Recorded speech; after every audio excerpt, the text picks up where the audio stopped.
안녕하세요. 반갑습니다. 달라스 뉴랩 선교교회를 섬기고 있는 방삼성 목사입니다. 우리는 지금 제자도에 관한 말씀을 나누고 있는데요.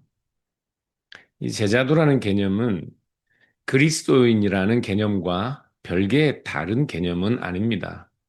모든 그리스도인의 삶의 내용과 헌신을 설명하기 위해 우리는 제자도라는 말을 사용합니다. 모든 그리스도인이 그리스도의 제자들입니다. 고대 사회의 누군가의 제자가 된다는 것은 단순히 스승에게 배움을 얻는다는 것만을 의미하지는 않았습니다. 제자가 된다는 것은 스승과 함께 먹고 함께 거하며 스승의 삶의 방식에 함께 참여하는 것을 의미했습니다. 그래서 제자들이 주님께 요청한 기도는 예수님과 함께 먹고 함께 거하던 제자들이 예수님과 함께 가야 할 그들의 삶의 방향과 헌신에 관한 내용을 요청한 것이었습니다. 그러므로 우리가 제자도에 관하여 논할 때 주기도문이야말로 제자도를 설명하는 가장 중요한 원리라고 말할 수 있을 거예요. 누가복음 9장, 마태복음 10장에서 보듯이 주님의 제자들은 주님과 함께 하나님의 나라, 그 복음을 선포하고 주님의 일을 수종 들었습니다. 주님께서 제자들에게 기도를 주시는 것은 그들이 전파하며 수종 들고 헌신해야 하는 하나님 나라의 방향성과 원리에 대하여 깨우쳐 주고 계시는 것이죠. 마태복음 5장부터 7장까지 산상수훈으로 알려진 말씀이 나옵니다. 그 말씀의 중간에 주님의 기도가 자리하고 있지요. 산상수훈은 예수님과 함께 도래해야 할 하나님의 나라를 살아가게 될 성도들의 삶의 원리와 방식에 관하여 다루고 있습니다. 그리고 이어지는 유대인들의 세 가지 경건 행위들이 나오는데 구제와 기도와 금식, 그 세 가지 경건 행위들 중에 주님의 기도가 자리하고 있죠. 기도야말로 가장 종교적인 행위입니다. 또한 마태복음 5장부터 나오는 산상수는 종교적인 행위들의 그 중심에 위치한 기도야말로 성도들의 삶의 원리를 설명하는 그런 핵심적인 내용으로 그렇게 설명하는 것이죠. 기도야말로 가장 종교적인 행위라고 말할 수 있습니다. 일반적인 종교들은 사실은 기도하기 위해 신이 필요한 종교라고 말할 수 있습니다. 기도라는 종교 행위가 신을 만들어내는 것이죠. 그것은 우상숭배입니다. 모든 우상숭배는 일종의 타락한 기도의 행위라고 말할 수 있습니다. 그래서 기도가 중요합니다. 세례 요한의 기도나 그 당시 유대인들의 기도나 아니면 오늘날 정기적으로 무릎 꿇게 하고 엎드려 기도하는 모슬렘들의 기도나 기도는 언제나 그들이 염원하는 세상과 그 세상을 향한 그들의 헌신에 관한 내용을 담고 있습니다. 그래서 그 기도가 담고 있는 우리의 염원과 기대가 무엇인지 우리가 그것을 안다면 우리의 기도가 이방인의 기도처럼 위선적이거나 우상 숭배에 빠지는 위험에서 벗어날 수 있을 것입니다.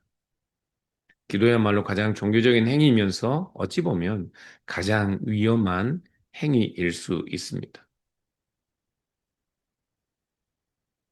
주님께서는 주기도문에서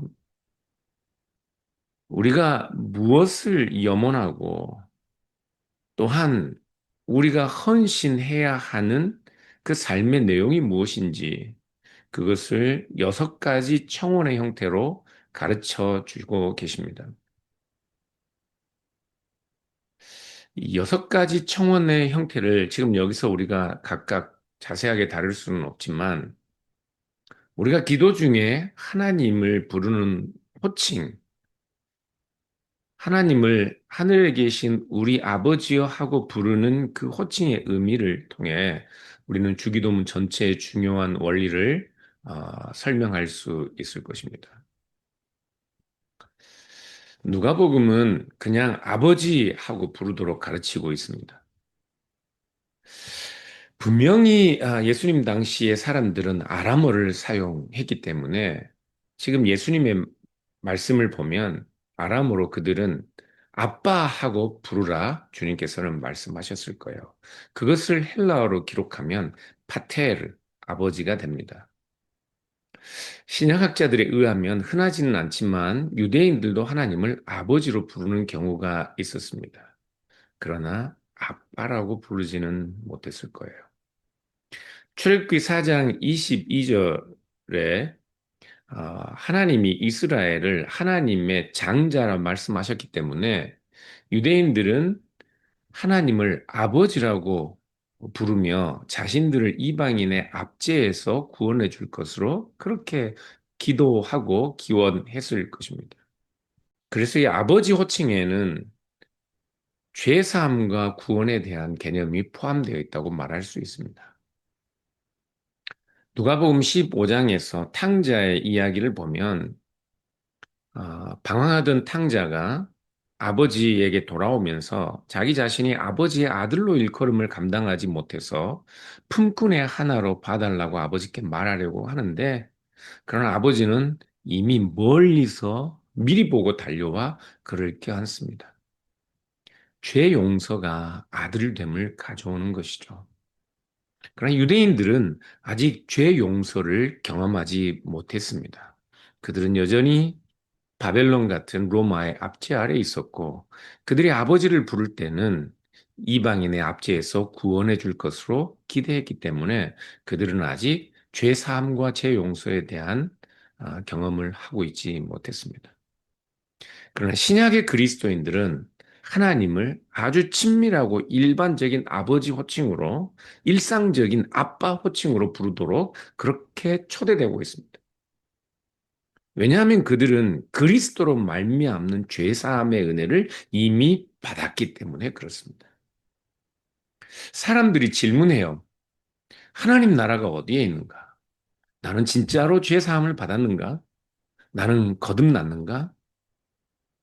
사랑하는 여러분, 여러분이 하나님을 아빠, 아버지 그렇게 부르고 있습니다. 예수 그리스도가 아니면 결코 가능한 일이 아니죠. 죄 사함이 없이는 우리에게 그런 호칭이 주어질 수 없습니다. 하나님이 우리를 예수 그리스도 안에서 의롭다 하시고 양자 삼으셨습니다. 기업의 후사들이 되게 하셨습니다. 그래서 하나님이 우리에게 하나님을 아버지라 부르는 선물을 주신 것이죠. 그 아버지의 사랑과 친밀함을 설명하는 내용들이 마태복음에는 금식과 구제와 기도를 통해 설명되고 있고 누가복음에는 떡 세 덩이를 빌려주는 벗에 관한 비유로 설명하고 있습니다. 하나님이 우리 아버지시기 때문에 우리의 구제와 기도와 금식에 위선이 필요하지 않습니다. 예, 우리의 구제와 기도와 금식이 과장될 필요도 없습니다. 아버지는 손님을 접대하기 위해 필요한 떡 세 덩이를 그 이웃에게 당연히 내어주는 것처럼 우리의 기도를 응답하십니다. 아들이 생선을 달라 하는데 뱀을 주는 아버지가 없고 계란을 달라고 하는데 전갈을 주는 아버지가 없는 것처럼 하나님 아버지는 구하는 자에게 찾는 이에게 두드리는 이에게 응답하십니다.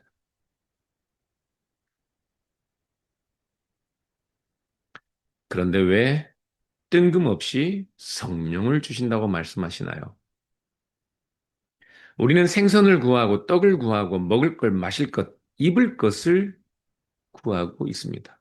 그렇지 않습니까?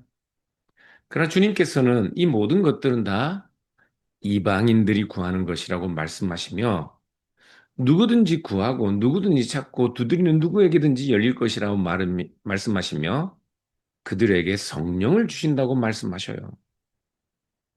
예. 주님께서는 먹을 것, 마실 것, 입을 것은 하나님을 아버지로 부르는 자들이 구하는 것이 아니라고 말씀합니다. 하나님을 아버지로 부르는 이들의 기도가 우리를 초대하고 우리를 안내하는 그런 성도들의 삶의 방향, 헌신의 내용은 다름 아니라 성령으로 말미암는 삶. 우리 주님께서 제자들과 함께 선전하고 선포하셨던 하나님의 나라에 관한 삶입니다. 그래서 주기도문의 처음 세 청원을 보시면 하나님의 이름이 거룩히 여김을 받으시고 그 나라가 그분의 통치가 실현되고 그분의 뜻이 하늘에서 이룬 것처럼 땅에서 이루어지기를 구하고 있는 것이죠.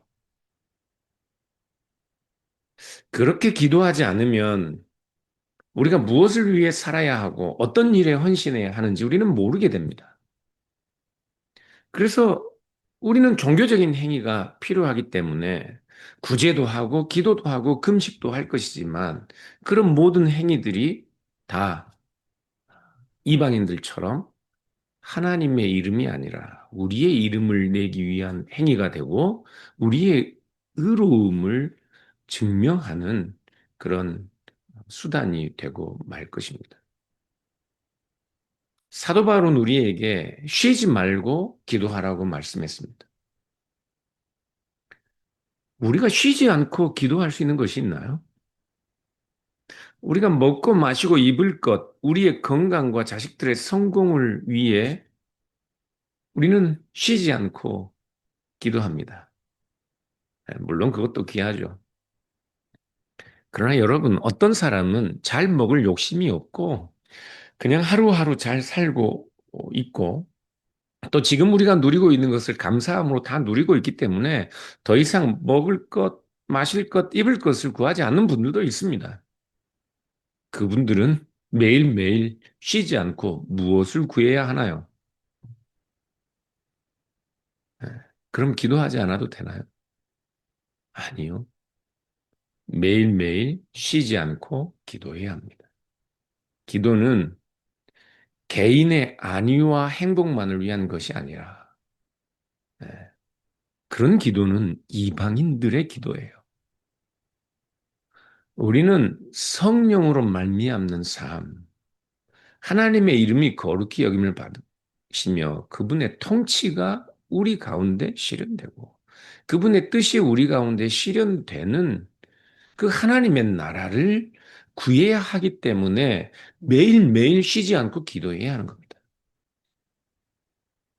우리 주님께서는 누가복음 11장에서 구하는 이마다 얻을 것이요 찾는 이마다 찾을 것이요 두드리는 이에게 열릴 것이라고 말씀하셨습니다. 이 말씀은 요엘서 2장의 성취를 염두에 두고 계십니다.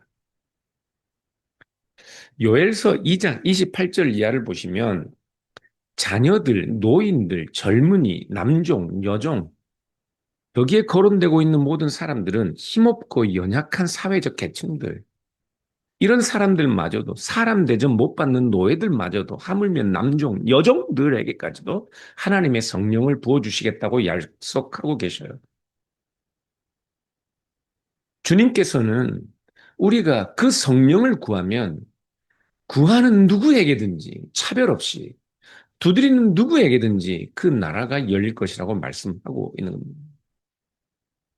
성령을 주시겠다는 말씀이 우리가 기도해야 하는 우리의 어떤 미래, 어떤 소망이 지금 여기에서 우리에게 계시되고 있는지 혹시 보이시나요?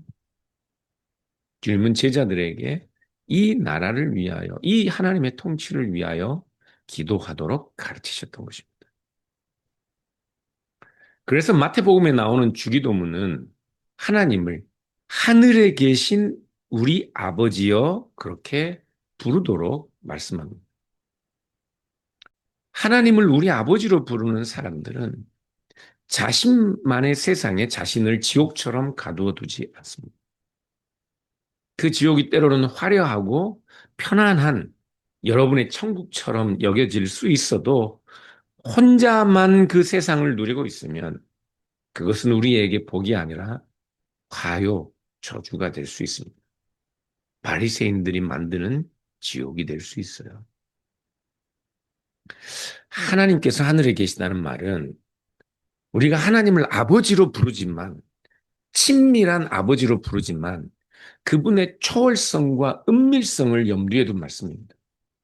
하나님은 우리에게 친밀한 아버지가 되어 주시지만 그러나 그분의 생각은 우리의 생각보다 크고 높습니다. 그 하나님을 우리는 나의 아버지가 아니라 우리의 아버지로 부르며 기도해야 하는 거예요. 안타깝게도 오늘날 이 우리 개념이 우리의 신앙에서 사라져 버린 것 같습니다. 우리가 아니라 나만 있는 것 같아요. 사랑 여러분, 그러나 반드시 기억하셔야 합니다. 하나님을 나의 아버지라고 부르는 존재는 오직 유일하게 예수 그리스도밖에 없습니다. 우리 주님께서는 언제나 제자들에게 너희의 아버지, 그리고 제자들과 함께는 우리의 아버지라 부르도록 하셨지만 주님 자신과 관련하여서는 언제나 유일하게 나의 아버지라고 말씀하셨습니다. 하나님을 나의 아버지로만 부를 수 있는 존재는 오직 우리 주 예수 그리스도밖에 없습니다. 우리는 하나님을 우리의 아버지라 불러야 합니다. 그래서 주님의 기도에서 사람들을 위한 청원을 보십시오. 오늘날 우리에게 일용할 양식을 주옵시오. 우리가 우리에게 죄 지은 자들을 용서한 것 같이 우리의 죄를 용서하여 주옵시오. 우리를 시험에 들게 마시고 다만하게 쓰고 하소서. 우리에게 일용할 양식을 주십시오 기도할 때는 나는 지금 일용할 양식이 충분해도 우리는 일용할 양식을 위해 기도해야만 합니다. 왜요? 우리에게 일용할 양식을 주옵소서 하는 기도이기 때문에 그렇습니다.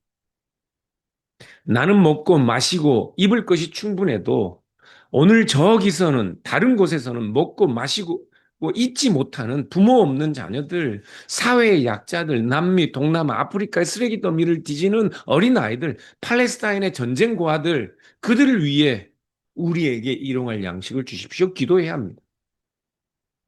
비록 여러분의 몸이 가지 못하고 지금 당장 여러분의 지갑을 열 기회가 없어도 여러분의 눈은 슬픔의 눈물로 젖어 있고 여러분의 정신과 여러분의 입과 혀는 부지런히 하나님을 향해 그들을 위해 우리에게 하고 기도해야 합니다. 우리에게 용서와 화해를 달라고 기도할 때도 세상의 모든 사람들이 하물며 무도한 정권이나 불을 보듯 뻔한 멸망을 향해 달려가는 전쟁의 소용돌이 그 속에서 그 모든 혐오와 증오, 이 모든 것들이 성도들이 내가 우리를 기억하지 않고 우리를 위해서 기도하지 않기 때문이라는 사실을 우리는 탄식하며 하나님 앞에 우리를 위해 우리에게 평화를 그렇게 기도해야 하는 겁니다. 사랑하는 여러분, 하나님은 우리의 아버지가 되십니다. 그래서 기도가 나만을 향하고 나만을 위하면 우리는 매일매일 기도할 이유를 찾을 수 없을 수 있지만 우리의 기도가 정말 우리를 위한 기도, 내 가정뿐만 아니라 교회를 향하고 이웃을 향하고 나라를 향하고 온 세계와 하나님의 모든 창조된 피조 세계 자연 만물을 향해야 한다면 우리는 매일매일 쉬지 않고 기도할 수 있습니다. 제자도는 주님의 기도를 하나님께 바치는 우리의 삶을 의미합니다. 여기서 바친다는 말을 제가 쓰는 이유는 기도를 바친다고 표현하는 이유는 우리가 드리는 이 기도는 우리의 삶을 하나님께 바치는 헌신과 관련되어 있기 때문에 그렇습니다. 우리가 염원하고 기대하는 것은 하나님의 통치가 우리의 이웃들, 신음하는 모든 피조 세계에 미치는 것이어야 그렇습니다.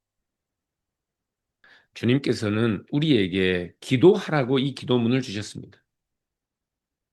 여러분, 우리는 기도해야 합니다. 주님의 기도로, 주님의 기도를 모범으로, 원리로 삼아 매일매일 기도하는 것은 그리스도의 제자됨, 제자도를 실천하는 것입니다. 제자들은 주님에게 기도를 해야 하는지, 매일매일 기도해야 하는지, 하지 않아도 되는지를 결코 묻지 않았습니다. 제자들은 주님에게 왜 기도를 해야 하는지도 묻지 않았습니다. 제자들은 주님께 기도를 배우고자 하였을 뿐입니다. 주님께서도 자기 자신의 사역을 위해서는 기도하셨습니다. 그런데 여러분, 주님께서 기도하셨다는 사실은 참으로 놀랍습니다. 주님은 모든 것을 다 아시는 분이십니다. 주님께서는 아버지의 모든 생각을 다 아십니다. 아버지께서도 주님의 모든 생각을 다 아십니다. 그럼에도 불구하고 주님께서는 습관을 따라 매일매일 기도하셨습니다. 기도는 주님을 따르는 이들, 성도들, 제자들이 습관적으로 머물러 있어야 하는 자리입니다. 하나님께서 모든 것을 다 아시기 때문에 기도를 하지 않아도 되는 것이 아닙니다. 하나님이 모든 것을 다 아신다는 것이 우리가 기도하지 않아도 괜찮다는 것을 의미하지 않습니다.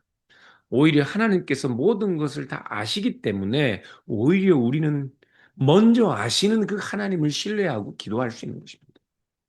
기도하는 힘은 우리의 열심에서 나오는 것이 아니라 먼저 모든 것을 다 아시는 하나님, 그분의 신실하심에 우리가 기도할 수 있는 근거가 있는 거예요.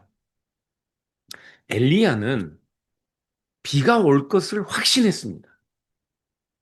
그럼에도 불구하고 그는 머리를 무릎 사이에 묻고 힘써서 기도했습니다. 주님께서는 자신이 가야 할 길을 분명히 아시고 하나님께서 자신에게 원하는 것을 아시지만 땀방울이 핏방울이 되도록 기도하셨습니다. 아버지에 대한 불신과 자기 자신의 가야 할 길에 대한 회의, 의심 때문이 아니었습니다. 아버지의 뜻에 따르기 위해 기도했던 것입니다. 그리고 마침내 십자가 위에서 다 이루었다 말씀하셨던 것입니다. 하나님께서 우리를 위해 준비하신 보물에 우리의 손이 닿으려면 기도의 힘을 빌어야 합니다. 존 칼빈의 말입니다. 그러나 그 보물이 나만을 위한 것임이 아님을 기억하십시오. 그 영광스러운 하늘의 보물을 온 땅이 함께 누릴 수 있도록 쉬지 않고 기도하며 여러분의 헌신을 그 일에 보태십시오. 우리는 모두 그리스도인들입니다. 우리는 모두 그리스도의 제자들입니다. 우리는 모두 하나님을 우리의 아버지라 부르는 이들입니다. 이 시간 잠시 하나님을 우리 아버지라 부르며 조용히 우리를 위해 하나님의 통치가 신음하는 모든 인류와 자연 세계 위에 임하기를 위해 조용히 기도하는 시간을 갖도록 하겠습니다. 감사합니다. 세상 모든 철학과 도리 나를 살릴 수 없지만 하늘에서 오신 주님 나의 길이 되셨네.